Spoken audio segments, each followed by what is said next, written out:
pada wanita, Nyonya M, perempuan 29 tahun, datang ke IGD dengan nyeri hebat mendadak pada perut bagian bawah, disertai perdarahan puncak dari jalan lahir.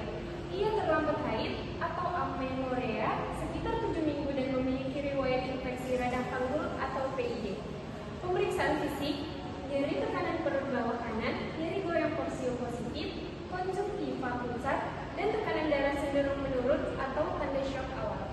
Pemeriksaan penunjangnya, tes kehamilan beta atau beta HCG positif, USG tidak tampak kantong gestasi di dalam kafum, uteri, tampak massa pada tuba falopi kanan disertai cairan bebas di kafum doplex. Diagnosis akhir dokter, kehamilan ektopik terganggu pada tuba falopi kanan atau ruptured tubal ektopik pregnancy. Tindakannya ada salpingectomy atau pengangkatan tuba falopi untuk mengangkat kehamilan tuba. Adapun soal yang pertama, yaitu sebutkan organ reproduksi wanita bagian internal beserta letaknya dan tempat fertilisasi dan implantasi yang normal. Jadi berikut adalah organ reproduksi wanita bagian internal. Bagian di sini ada ovarium, di sini tuba falopi, di sini uterus, di sini cervix, dan di sini vagina.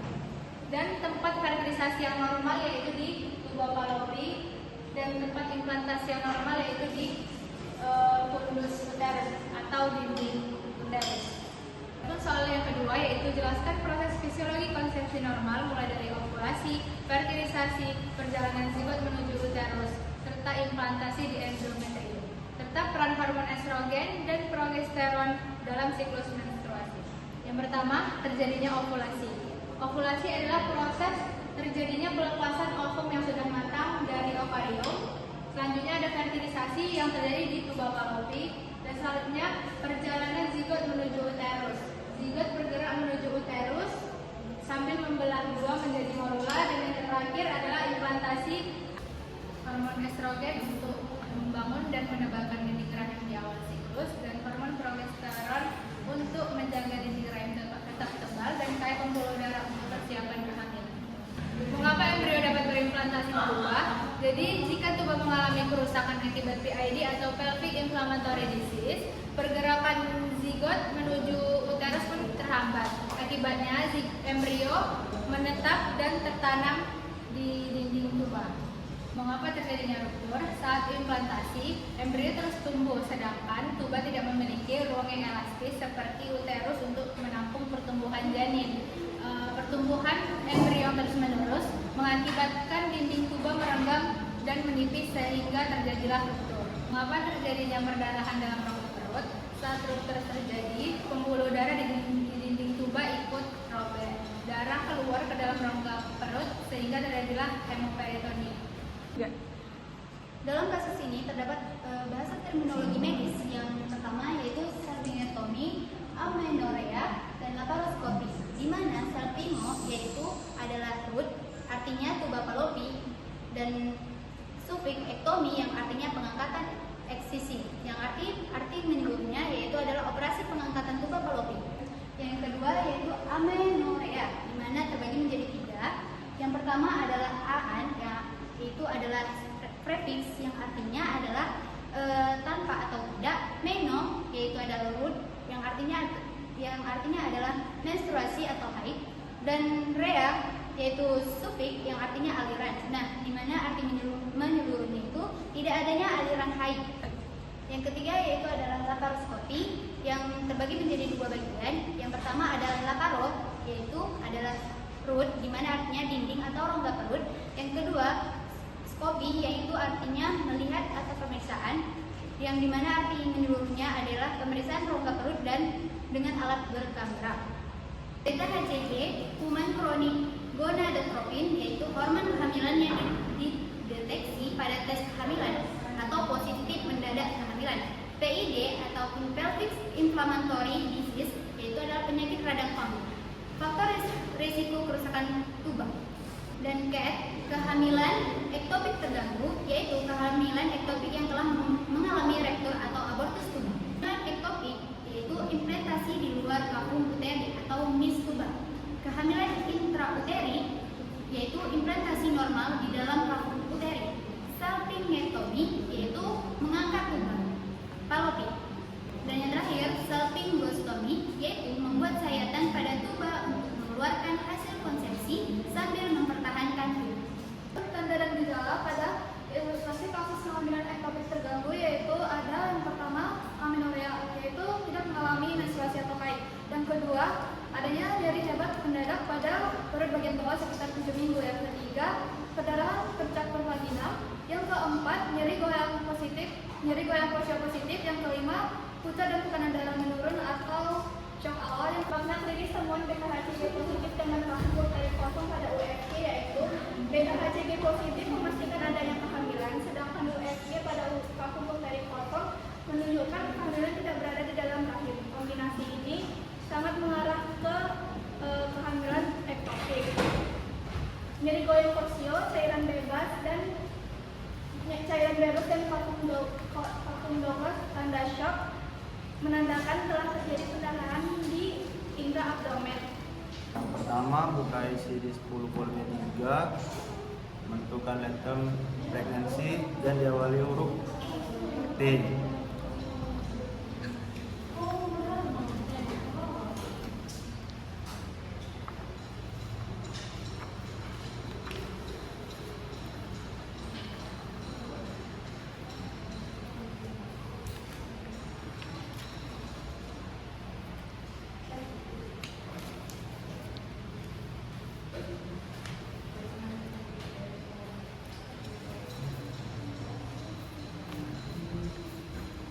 Nah, di sini terdapat kodenya O00.1 dan terdapat di halaman 532.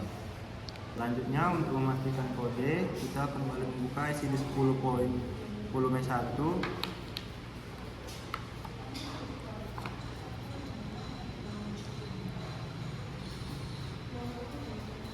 Nah, di sini terdapat kode tersebut di PON 00.1 tubal pregnancy dan terdapat di halaman 644. Kode dalam menentukan lokasi kehamilan ektopik O00.0 abdominal pregnancy digunakan apabila hasil diagnosis dokter menyatakan bahwa embrio berimplementasi di rongga perut atau abdomen. Kodar harus memastikan lokasi berimplementasi tersebut berdasarkan dokumen medis seperti USG, laporan operasi, dan diagnosa dokter sebelum menentukan kode O00.1. Tuba pregnancy digunakan apabila embrio bermutasi di ovarium. Kode hanya dapat diberikan kalau lokasi implantasi telah dinyatakan secara jelas dalam rekam medis atau kasus pemeriksaan penunjang. Konvensi bagian 11, kondisi kehamilan persalinan didahulukan diprioritaskan sebagai kode. Bab 15, pregnancy, childbirth, and the period. Kondisi yang berhubungan dengan kehamilan, persalinan, dan diplomatis diprioritaskan sebagai diagnosis utama bila menjadi alasan pasien mendapatkan pelayanan. Pada kasus kehamilan ektopik, kode dari bab 15, O00 sampai O99 digunakan sebagai kode utama. Kode ICD 10 untuk diagnosa utama kehamilan ektopik pada pula yaitu O00.1. Selanjutnya yang nomor 12, sebagai pembanding tentukan kode ICD 10 apabila kehamilan ektopik berlokasi di ovarium dan bila lokasi tidak dijelaskan. Apabila kehamilan ektopik berlokasi di ovarium, maka dikodekan sebagai O00.2 yaitu ovarium pregnancy, yaitu kode yang digunakan dokter secara jelas yang terdokumentasi bahwa hasil konsepsi berimplementasi di ovarium. Sementara itu, apabila diagnosis hanya menyebutkan kehamilan ektopik tanpa menjelaskan lokasi implementasinya, maka dikodekan sebagai O00.9 atau ectopic pregnancy unspecified. Kode ini dipilih karena kode harus mengikuti informasi yang terdokumentasi dalam rekam medis dan tidak diperbolehkan mengasumsikan lokasi kehamilan yang tidak disebutkan. Yang pertama menentukan late term yaitu salpingectomy pada abjad S. Membuka salpingectomy, kita mencari di buku ICD 9 dengan poin 66.62 dengan halaman 446. Lalu selanjutnya selanjutnya lakukan cross check pada tabular base dan lalu carikan kode 6062 dan pastikan kode 66.62 yaitu salpingectomy white removal of tabula pada halaman 176. Sekian dan terima kasih.